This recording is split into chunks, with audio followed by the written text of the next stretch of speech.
Los integrantes del grupo son Leonardo González, Nicole Narváez, María Hernández y mi persona Ana Barragán. Hoy le estaremos hablando sobre el arquitecto Alvar Aalto. Hugo Alvar Aalto fue un arquitecto y diseñador finlandés. Formó parte del movimiento moderno y participó en los CIAN, Congresos Internacionales de Arquitectura Moderna. Ha sido el único arquitecto de la segunda generación del movimiento moderno reconocido como maestro, equiparándose así a los grandes maestros del periodo heroico del movimiento moderno, como Le Corbusier, Mies van der Rohe y Gropius. En su honor se concede cada 5 años el premio Medalla Alvar Aalto. Aalto estudió arquitectura en lo que hoy es la Universidad Politécnica de Helsinki. En 1917 se enlistó en la Guerra Civil Finlandesa, concluida en 1918. Después de graduarse en 1921 realizó un gran viaje de estudios por el norte de Europa. En 1923 abrió su propio estudio de arquitectura. En 1925 contrajo matrimonio con Aina Marcio, arquitecta que colaboró en varios de sus proyectos. Los dos juntos viajaron por Europa Central e Italia. Durante esa década participó del pensamiento de varias vanguardias, especialmente de la Bauhaus, y estableció contacto con artistas y críticos, entre los que destacó Laszlo Moholy. En 1928 fue nombrado miembro de la CIAN, los congresos más importantes de arquitectura moderna, en los que participaban arquitectos de la categoría de Le Corbusier y Sert. También colaboró un tiempo con Erich Bridgman, quien los instó a adoptar una modernidad más pura y funcional, enfrentándola al clasicismo nórdico de sus primeras obras. En 1933 se trasladó a Helsinki, siendo ya un arquitecto de cierta reputación. La exposición de muebles en Londres de ese año fue la primera de las muchas exposiciones internacionales de su obra, como la del MoMA en 1938. En 1935 su esposa Mary Gulsen y él fundaron la empresa Artec, dedicada a la producción en serie de los diseños de la pareja de arquitectos. Para ella, diseñó la primera silla apoyada en una estructura de madera autoportante. Una de sus piezas clásicas de la producción empresarial es el jarrón alto, también llamado Savoy. Trabajó durante unos años en el extranjero, volviendo a Finlandia en 1940, acabada la Primera Guerra Ruso-Finlandesa. Uno de los sitios donde residió fue Estados Unidos, donde fue nombrado profesor de arquitectura en el Instituto Tecnológico de Massachusetts de Boston. En 1942 se le eligió presidente de la Asociación de Arquitectura Finlandesa. Concluida la Segunda Guerra Ruso-Finlandesa, en 1944 realizó varios proyectos urbanísticos, una vez nombrado jefe de la oficina estatal establecida para la reconstrucción del país. Durante la Segunda Guerra Mundial entró en contacto con el clasicismo nazi de la mano de su principal representante Albert Speer. Entre 1946 y 1948 vivió en Estados Unidos, subsistiendo como arquitecto y profesor.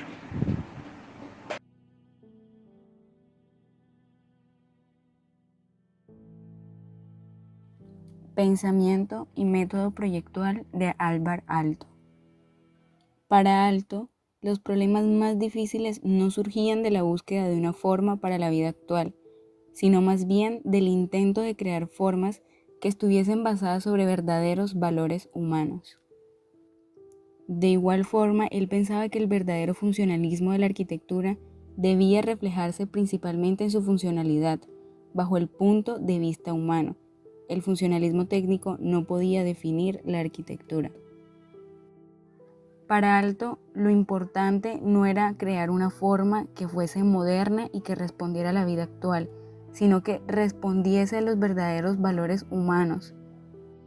El propio Aalto teorizó sobre su método de proyecto en el artículo La trucha y el río en 1947, en el que escribió que primero analizaba todos los requisitos del protocolo y entonces Los dejaba de lado para bocetear ideas con trazos sencillos hasta encontrar aquel dibujo que solucionase todas las condiciones de partida de manera satisfactoria. Para Aalto, la experimentación de las ideas no concluían hasta que el proyecto estaba construido, poniéndose de relieve sus aciertos y defectos. Los proyectos, al no considerarse terminados sobre el papel, sufrían modificaciones durante las puestas en obra. Aalto se empapó de la arquitectura moderna e internacionalizadora, pero, al igual que otros arquitectos de la segunda generación, buscó la manera de agregar las variables de cada territorio y cultura. Él pensaba que en las relaciones de las piezas por sí mismas y en aras de un todo que atendían a cultura, sociedad y emplazamiento, extendiendo el razonamiento de los propios materiales. Esto partía en alto, según se desprende de sus escritos, de la preocupación por la humanización de la arquitectura, en la que ésta se entiende como propuesta cultural que respondía a una sociedad concreta y no solo como algo funcional y técnico. Y la manera de conseguirlo era proyectando espacios que fueran simultáneamente funcionales y ergonómicos, lo que terminó desembocando en la adopción de una arquitectura orgánica. Por otro lado, para Aalto, la pintura y la arquitectura se habían influenciado mutuamente, así como que pensaba que las artes compartían orígenes y procesos. En este sentido, se vio influido por los pintores como Paul Cézanne y Fernand Léger, de quien fue amigo. Él creía en la inspiración que producían otras artes. Aalto dibujó, pintó y esculpió durante toda su vida. Su teoría sustentaba el hecho de que las artes estaban ligadas unas con otras, como manifestaciones del espíritu humano en materialidad, y estas eran fundamentales en su vida como arquitecto. De hecho, en una descripción de su obra maestra, la Villa Mairea en Normancourt, 1938 a 1939, Aalto confesó: en esta edificación los diseñadores buscaron aplicar un concepto especial conectado con la pintura moderna. Esto fue un dato importante en el que Aalto, en su proceso de diseño, él practicaba la pintura y la escultura. Además, él decía: las pinturas y las esculturas son una parte de mi método de trabajo, por el cual yo no estoy dispuesto a verlos por separados de mi arquitectura, como si ellos pudiesen expresar algo más allá de esto. Son para mí ramas del mismo árbol, del cual el tronco es la arquitectura. La humanización de la arquitectura. Hacer más humana la arquitectura significa hacer mejor arquitectura y conseguir un funcionalismo mucho más amplio que el puramente técnico. Aalto decía que el carácter psicológico y fisiológico que las personas desarrollaban al relacionarse con los edificios era comúnmente olvidado en los proyectos y cada vez más en la arquitectura moderna. Para él, la arquitectura moderna estaba siendo mayoritariamente funcionalista, y esto era malo en sí mismo, pero lo estaba haciendo principalmente desde el punto de vista técnico y estético, poniendo énfasis en el factor económico de la actividad constructora y en el aplauso del público. La verdadera funcionalidad debía satisfacer las necesidades reales de los seres humanos. El arquitecto Alvar Aalto escribió sobre esto y lo llamó la humanización de la arquitectura, aportando luz y ejemplos prácticos de arquitectura sensible con las necesidades humanas. Él exploró la relación entre el individuo y su habitación. Las habitaciones experimentales del Hospital Antituberculoso de Paimo en Finlandia. Para Aalto, la buena arquitectura no alimentaba el ego, sino la vida, y esa responsabilidad, ese reto, da un buen sentido a nuestra profesión. En los años 1920, los escandinavos se interesaron por los principios funcionalistas, la estética industrial, las superficies puras, la dependencia de las estructuras respecto a los cerramientos y la tabiquería, la vivienda mínima, la vivienda colectiva y la zonificación. En estos años, en los que viajaba mucho por Europa, Álvar Aalto se interesó más que todo por los elementos sociales y culturales que brindaban las nuevas vanguardias, en especial en cuanto a la vivienda, convertida en centro de la arquitectura, que por sus posibilidades de producción en serie, en esta época se activó publicando artículos sobre arquitectura y participando en los congresos internacionales de arquitectura moderna, comprometido con el movimiento moderno hasta los primeros años de 1930. Es aquí cuando Aalto es invitado a participar como miembro numerario del CIAM II en Frankfurt del Meno, Alemania, y en el CIAM III en 1930. Dedicado al estudio de la vivienda, expone prototipos de viviendas estandarizadas. Después pierde el interés por el funcionalismo puro y lo gana por la modernidad expresionista y la arquitectura orgánica, demostrando admiración por arquitecturas como las de Frank Lloyd. Influenciado por la arquitectura del corte nacional de su país, Álvar Aalto participó activamente en los congresos internacionales de arquitectura moderna, en los cuales defendía una postura humanizadora y criticaba el funcionalismo convertido en formalismo. Su propia arquitectura se distorsiona para poder responder a las condiciones particulares de cada proyecto con elegancia y genialidad. Asimismo, se enfrentó con la estética maquinista, fría y alejada de la gente, tanto en la arquitectura como en los muebles y otros objetos. A raíz de este interés, estudió con Aino la flexibilidad de la madera laminada como material cálido para la producción en serie de objetos cotidianos construidos con ella. Su postura en los CIAM, representada por sus propios proyectos, criticó en definitiva la concepción moderna a lo estilo internacional, destacando la dualidad ciencia-arte de la arquitectura y respetando la aportación de la psicología. En especial en cuanto a la vivienda, convertida en centro de la arquitectura, que por sus posibilidades de producción en serie. En esta época se activó publicando artículos sobre arquitectura y participando en los congresos internacionales de arquitectura moderna, comprometido con el movimiento moderno hasta los primeros años de 1930.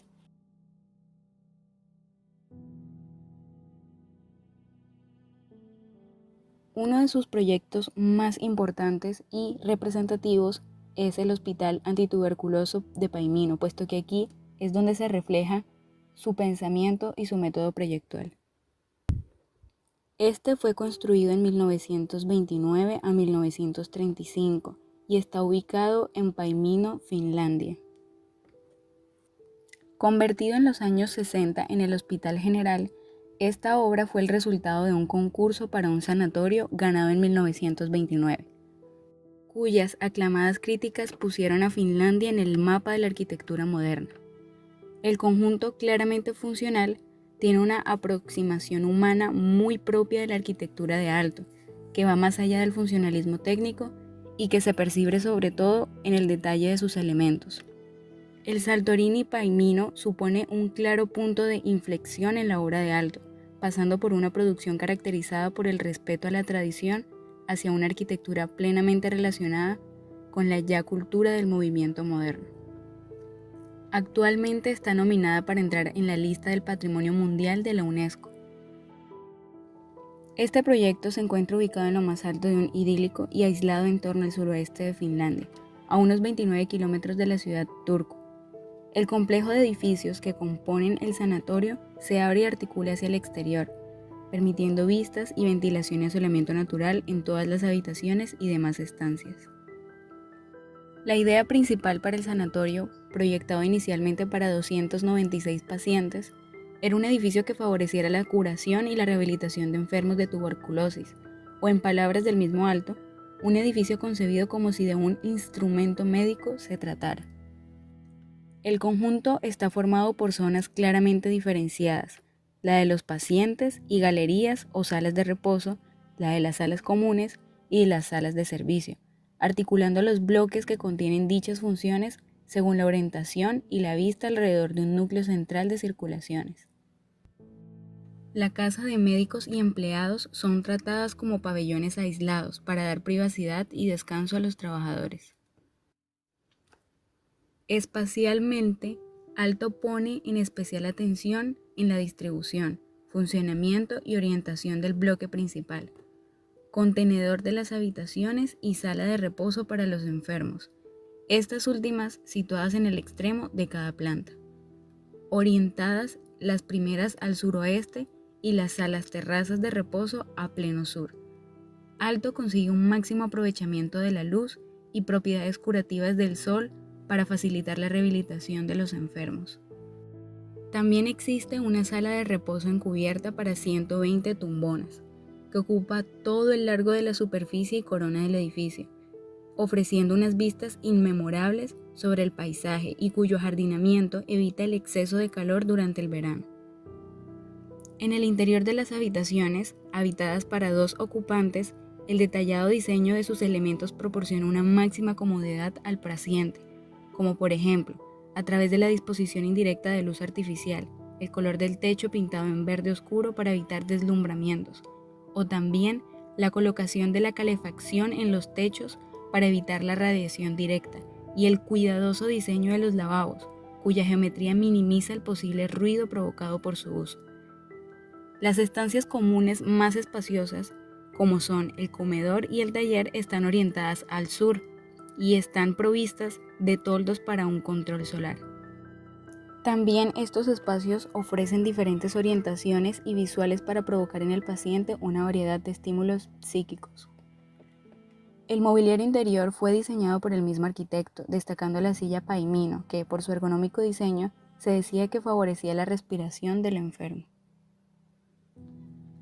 A nivel estructural, la estructura de columnas de hormigón armado está perfectamente modulada con los espacios interiores que alberga. Incluye la estructura otras paredes de carga de 8 a 10 centímetros de grosor, también realizadas en hormigón armado.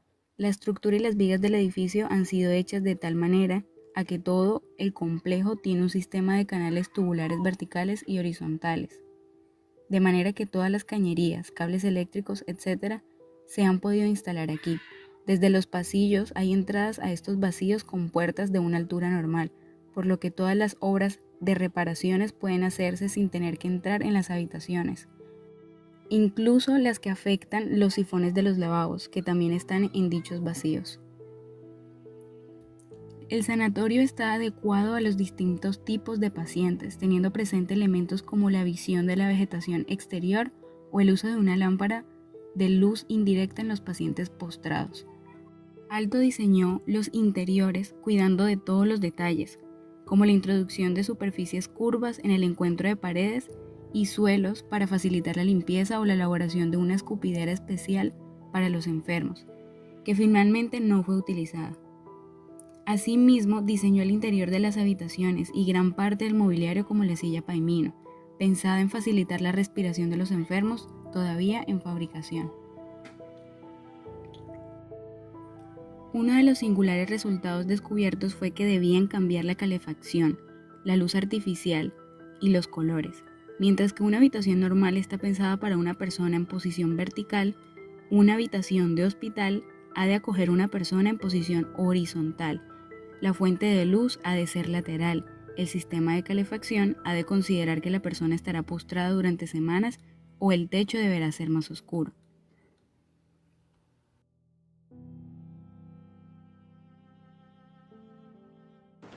La Casa Alto, inicialmente concebida en 1934 como vivienda y estudio de Alvar Aalto, fue construida entre 1935 y 1936 en Ruihiri de Helsinki. Si bien una vez construida su oficina, esta se destinó únicamente a vivienda. La proyección de su casa y estudio se inició en el otoño de 1935 y solo un año más tarde pudieron instalarse en ella. La casa de la calle Ruihiri, en la que se encontraba tanto la vivienda como el estudio, fue la primera construcción que Aalto realizó en la región de Helsinki. Esta casa llegó a convertirse en una especie de tarjeta de visita. Las dos funciones iniciales pueden verse claramente desde el exterior. Aalto recalcó su doble finalidad con la elección de los materiales de la fachada. Para el área destinada al estudio, empleó ladrillo visto pintado en blanco, y en el de la vivienda utilizó por primera vez delgados listones verticales de madera tintada en oscuro, que más adelante se convertirían en uno de los rasgos distintivos de su arquitectura. La cubierta plana, la terraza y la distribución de las ventanas presentan todavía una organizada funcionalista, aunque con esta casa se liberó del dogma de las estériles cajas blancas. Alto siempre insiste en la unidad de los espacios exteriores e interiores en su arquitectura. El ala destinada a la vivienda se construyó justo junto a la calle para que el patio interior orientado al sur fuese lo más grande posible. La fachada que da a la calle es compacta, efecto que se ve acentuado por el muro de ladrillo relativamente alto que protege el ala de la vivienda. Las enredaderas y los escalones de piedra natural que conducen hacia la puerta suavizan la austeridad de la fachada. El patio, que linda con un peñasco bastante escarpado que desciende hasta un campo deportivo, alberga un pequeño estanque. Por su configuración, el patio recuerda vagamente a un jardín japonés en el que los detalles, reducidos a su mínima expresión, conforman un todo armonioso. La valla de madera remite a la tradición arquitectónica finlandesa. A pesar de la división entre el ala de la vivienda y la del estudio, solo existe una entrada, lo cual sigue acentuando el carácter pactado de la fachada. El ala del estudio está dominada por el taller, que se extiende sobre una altura de 2 pisos. A través de la puerta y de las grandes ventanas, los salones de la planta baja, la gran sala de estar y el comedor quedan abiertos al patio. El patio se puede considerar como un espacio intermedio, una prolongación del interior, un salón al aire libre. El límite con el estudio lo marca únicamente una fina puerta corredor de madera contrachapada.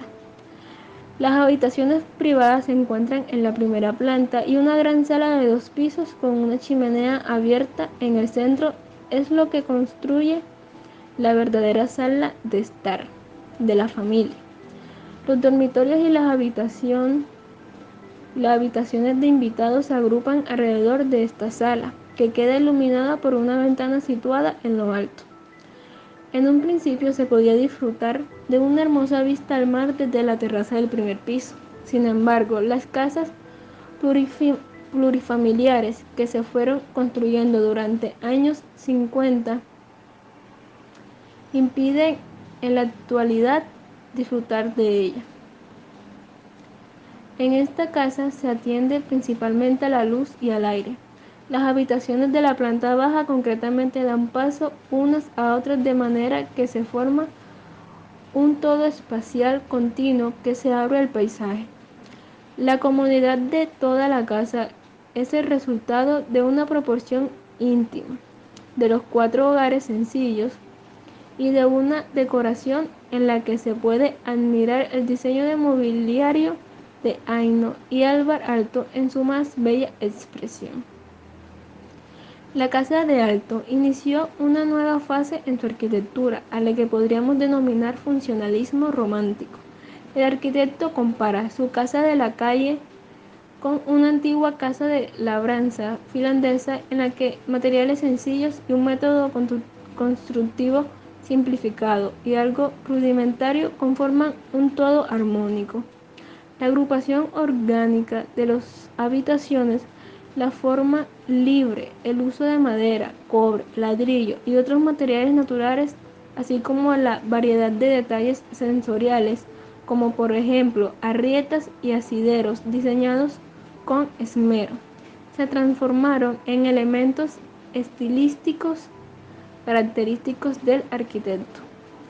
La Casa de Aalto se anticipa a la Villa Mairea, realizada 2 años después, una residencia de lujo donde la creatividad de Aalto fue capaz de entrar en plena floración. Pero en contraste con su hermana mayor, la Casa de Aalto es Un edificio acogedor, un edificio íntimo para vivir y trabajar, diseñado por dos arquitectos para sí mismos, utilizando materiales sencillos y sin complicaciones.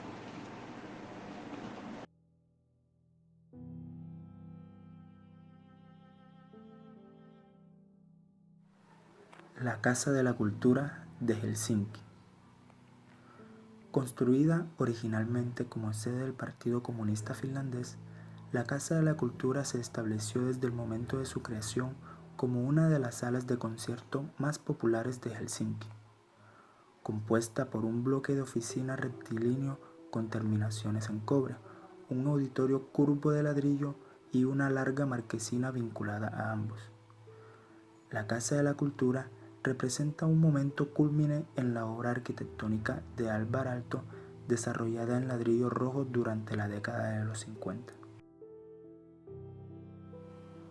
Cuando comenzaron los trabajos para diseñar la Casa de la Cultura en 1955, la oficina de Aalto estaba simultáneamente ocupada con una carga considerable de trabajo derivada de otros encargos.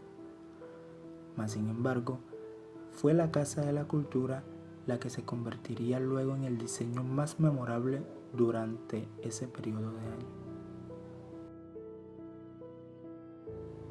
El diseño tripartito de la Casa de la Cultura es un reflejo de la diversidad programática que se pretendió llevar a cabo dentro de sus muros.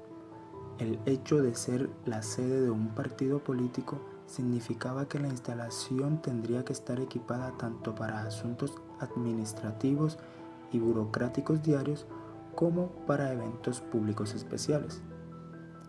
Todo ello en concordancia a las ideologías políticas que iba a representar.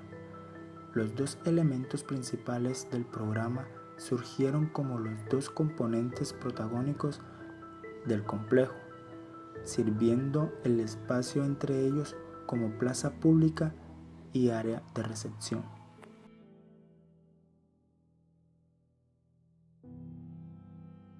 En el sector izquierdo de la plaza se encuentra el edificio ondulado de ladrillos que conforma el auditorio. La construcción de una morfología irregular a través de ladrillos requirió una amplia experimentación. Una unidad en particular tenía que ser capaz de formar paredes cóncavas y convexas con radios variables. Los ladrillos resultantes de estos estudios no fueron rectangulares, sino abanicados, donde cada uno de ellos conformaría un pequeño segmento de un círculo. Las esquinas redondeadas no solo permitían una mayor facilidad de manejo, sino que también producían un complejo juego de luces sobre la superficie de la fachada e incluso ayudaban a proteger las paredes contra posibles fracturas. Aalto había hecho uso del ladrillo rojo en proyectos anteriores, pero fue en la Casa de la Cultura donde experimentaría por primera vez su uso en una forma no ortogonal. Más tarde, emplearía un tratamiento similar en otros dos proyectos, el dormitorio Baker y el auditorio Otaniemi. Sin embargo, Aalto hizo poco uso de esta tipología en su carrera.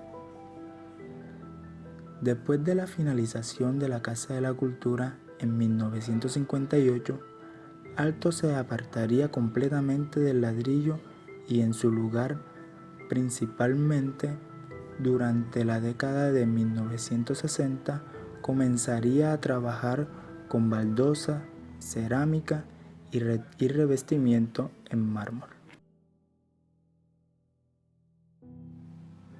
El ingreso de los visitantes al aula del auditorio se realiza a través de un vasto y amplio vestíbulo que sigue la morfología de la curva de los asientos.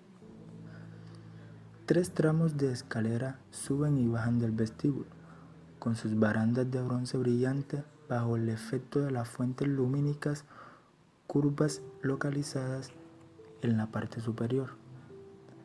Aunque está pensando en el objetivo principal de ser una entrada dramática al auditorio, el vestíbulo no está únicamente relegado a este propósito. De hecho, la presencia de un kiosco de música le permite además servir adicionalmente como un salón social autónomo. Las baldosas rojas del piso emulan las de una plaza exterior, fortaleciendo y reforzando aún más la sensación de que el vestíbulo es un destino potencial en sí mismo, tanto como el auditorio al que sirve.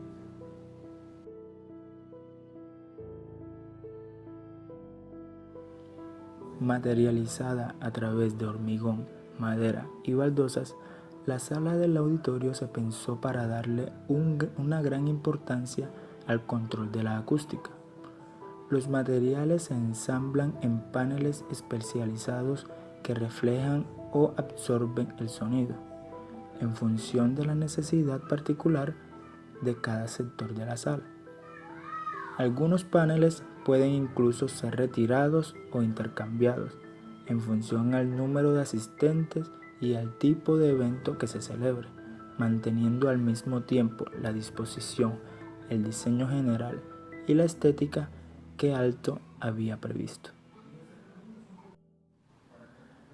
Los asientos del auditorio se dividen en varias subsecciones, cada una con su propia huella y calidad visual. El espacio de la orquesta previo al escenario es plano y amplio, lo que permite una configuración variable al igual que lo que sucede con los paneles acústicos a lo largo de las paredes. Los pasillos representan la división entre sí de cada una de las subzonas, de igual manera que lo hacen un par de columnas de hormigón con aletas elegantes situadas a la parte trasera de la sala. Esta subdivisión crea la sensación de que cada zona de asientos es un espacio en sí mismo, a pesar de estar unificada en su enfoque sobre el escenario.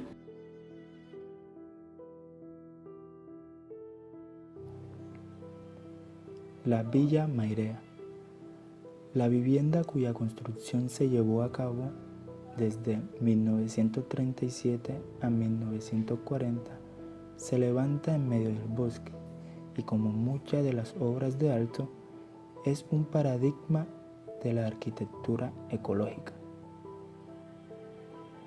El proyecto se realizó por solicitud de una pareja de empresarios de la madera, Harry y Mary Gullitzen, quienes desde el principio le solicitaron a Aalto fuera una estructura experimental. La vivienda representó para Aalto todo un desafío, más que todo un desafío estético, ya que su diseño rompe con la rigidez de las formas derivadas del racionalismo, mediante trazos más suaves que responden a la arquitectura tradicional finlandesa y que se integran mejor al paisaje.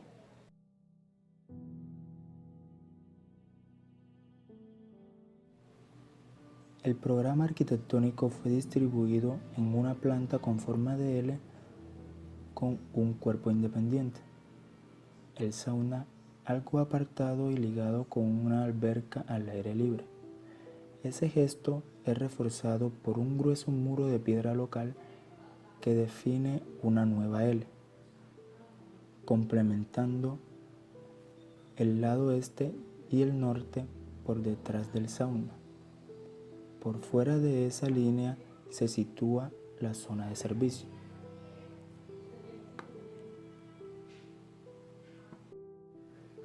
Inicialmente, la casa tenía dos accesos, uno para el estudio y otro para la casa propiamente dicha. Finalmente, Aalto decide situar el acceso hacia el sur, por delante del encuentro entre el ala este y la zona de estar, y lo hace mediante una contundente marquesina que se extiende hacia adelante descubriendo un gesto envolvente.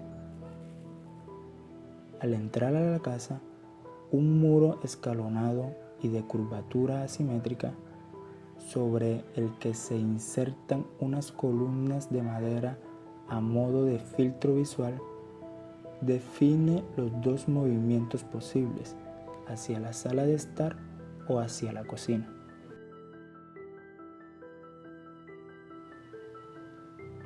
En la planta alta se encuentran los dormitorios orientados hacia el sur, una sala de estar familiar y una terraza hacia sur y norte. El espacio principal de la casa es un cuadrado diáfano de 250 metros cuadrados, divisible mediante muebles y tabiques móviles. Todos los muebles fueron diseñados especialmente para la casa por Álvar Aalto y su esposa Ino. Aalto utiliza una estructura de pilares metálicos que enfunda con distintos diseños de fibras vegetales, alejando la posibilidad de contacto frío con el cuerpo.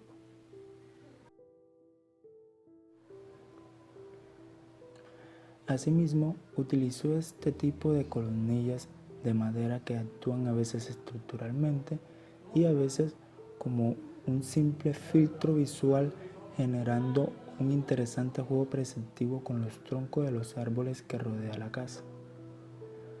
El proyecto de Aalto presta cuidadosa atención al paisaje que lo rodea, que tiene continuidad en el interior de la casa a partir de una serie de columnas verticales de acero negro, envueltas en ratán para recordar la corteza pelada y el centro dorado de los pinos. Hacen que el interior remita a un bosque.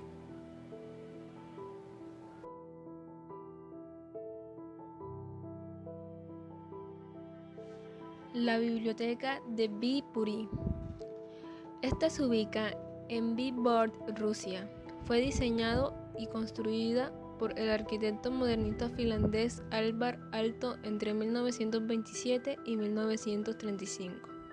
El largo proceso de desarrollo del proyecto para la Biblioteca Municipal de Viipuri refleja la transición experimentada por Aalto desde su etapa clasicista hasta su adopción de los postulados del movimiento moderno y su posterior abandono de los mismos. De hecho, puede decirse que en Viipuri se encadena su última propuesta clasicista con la última de sus obras funcionales ortodoxas. Cuando Aalto entregó la propuesta del concurso de la Biblioteca de Viipuri en 1927, los proyectos presentes en su tablero aún pertenecían al lenguaje clásico. Si bien la agrupación de la biblioteca consiste en dos simples bloques rectangulares desplazados horizontalmente entre sí, la organización espacial interna es engañosamente más compleja. Lo que a menudo se describe como 3 pisos en planta son en realidad 6 o 7 secciones, lo cual resulta en un variado conjunto de condiciones volumétricas y un campo complejo de espacios de transición.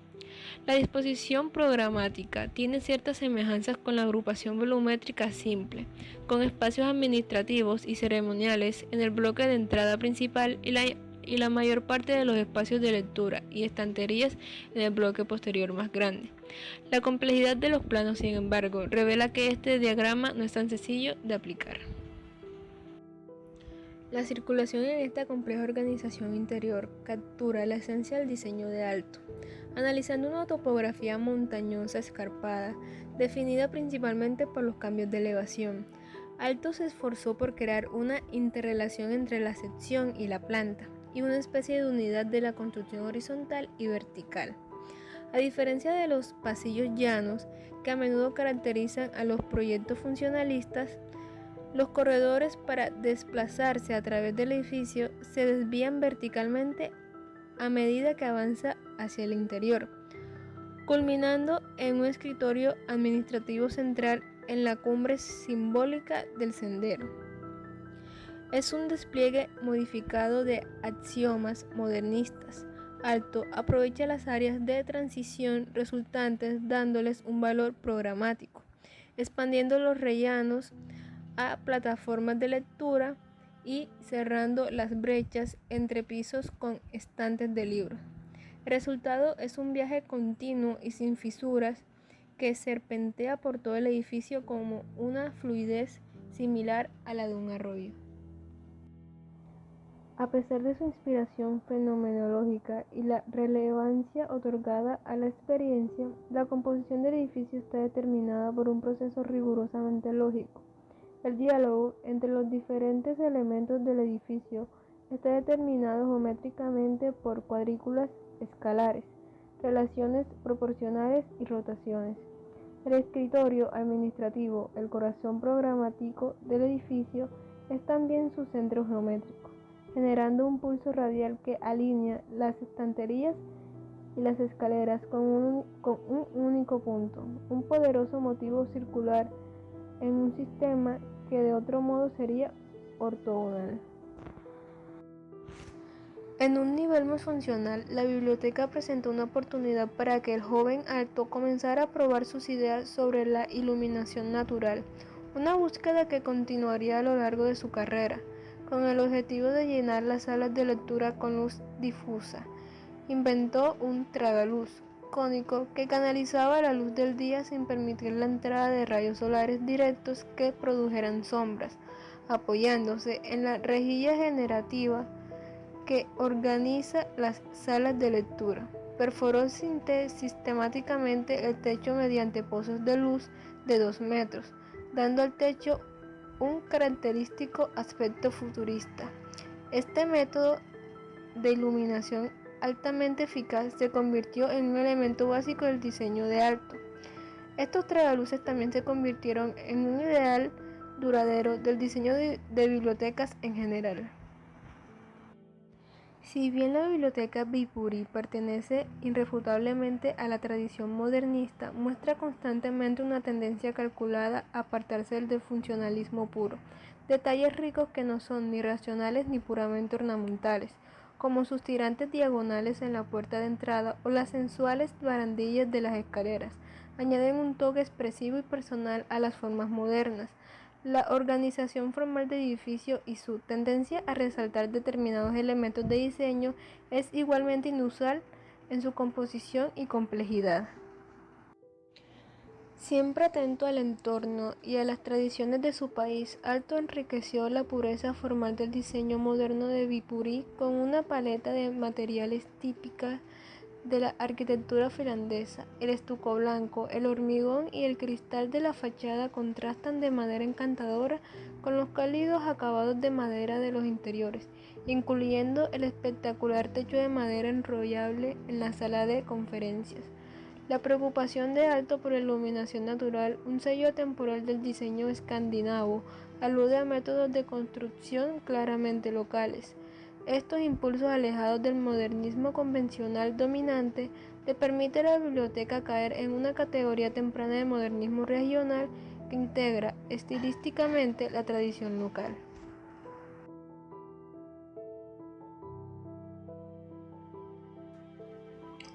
Baker House. El proyecto se ubica a la orilla del río Charles en la ciudad de Boston, Massachusetts. La residencia está inserta al interior del Instituto de Tecnología de Massachusetts, más conocido como MIT, en español MIT. El encargado del proyecto fue Alvar Aalto, diseñar una residencia para la MIT en 1946, donde fue profesor de arquitectura. El edificio está dirigido a los estudiantes del instituto que van desde otras ciudades a estudiar y requieren de alojamiento. Se bautizó como la Casa Baker en 1950 en recuerdo de Everett Moore Baker, el decano de los estudiantes de la MIT. Su construcción se llevó a cabo en los años 1947 y 1948. El edificio está construido en ladrillo rojo y los marcos de las ventanas en madera. Aalto creía que era hermoso el envejecimiento y la pátina de los materiales naturales que dan vida y profundidad a un edificio. La Casa Baker es un edificio de la posguerra muy significativo, ya que marcó un cambio del pensamiento netamente funcional con su forma de onda, no como decoración, sino que articulando el habitar, entregando la mayoría de vistas del río y salas de exposición indirecta al tráfico. El objetivo era entregar una visión de universidad residencial con un ambiente ordenado y tranquilo, que pasaría a convertirse en uno de los edificios emblemáticos de la ciudad. La principal característica del edificio es su planta ondulante en forma de W. Esta planta sinuosa le permite aumentar la longitud de fachada y evitar que las vistas de la calle fueran demasiado directas. Otra característica notable es la escalera en cascada que proyecta hacia el exterior. Los dormitorios corren a lo largo de su curvilínea columna vertebral. A lo largo de esta, Aalto distribuye uniformemente los diversos espacios funcionales y así evita agrupar todos los servicios en un solo lugar. Las ideas de Aalto para los planos de la residencia de los estudiantes se sintetizan en el siguiente texto. El objetivo ideal de la arquitectura se puede formular de la siguiente manera. La función de un edificio es la de ser un instrumento que reúna todos los efectos positivos de la naturaleza para las personas que viven en ellos. Por otra parte, tiene el cometido de proteger a sus habitantes de todos los elementos desfavorables que puedan haber en la naturaleza o en el entorno determinado del edificio. Para la fachada se utilizaron ladrillos cocidos irregularmente.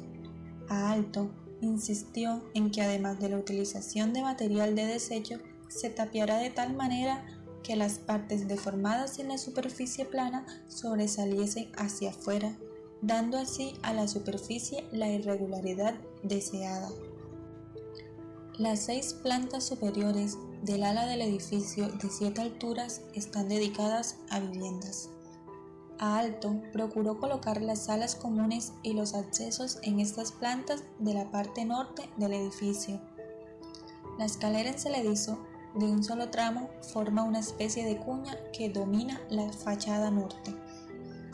La combinación de suaves formas onduladas y salientes afilados da como resultado un llamativo contraste entre las dos partes del edificio.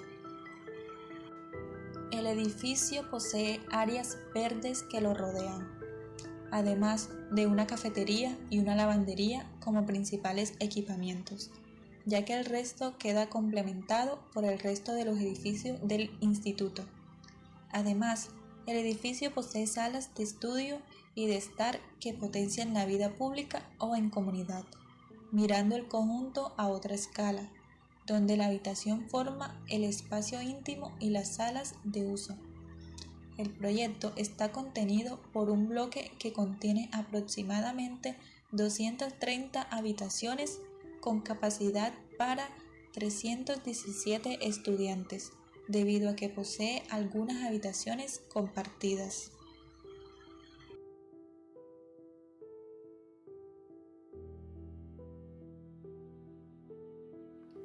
Entonces así entendemos que la entrada de luz en una biblioteca que no deslumbre al estudiante, el movimiento del agua de la lluvia que crea una atracción visual, los materiales de las sillas infantiles de una escuela que aporten calidez, son ejemplos que suponen problemas minúsculos, pero son problemas muy próximos al ser humano, por lo que cobran más importancia que otros muchos alcances o costes económicos.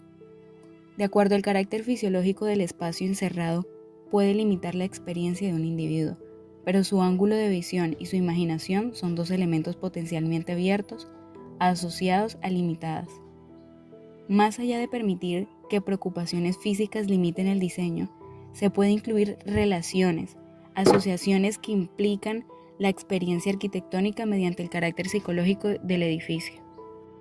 El espacio intermedio, el uso del vacío en planta, las sombras provocadas por un árbol, la vista enmarcada por una ventana situada a media altura.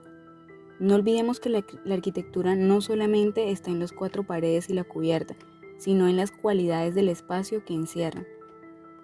La arquitectura está presente incluso en las sensaciones y el estado de ánimo de las personas que se relacionan en este espacio. Para Aalto, la arquitectura no alimentaba el ego, sino la vida, y esa responsabilidad da el sentido a la profesión de la arquitectura.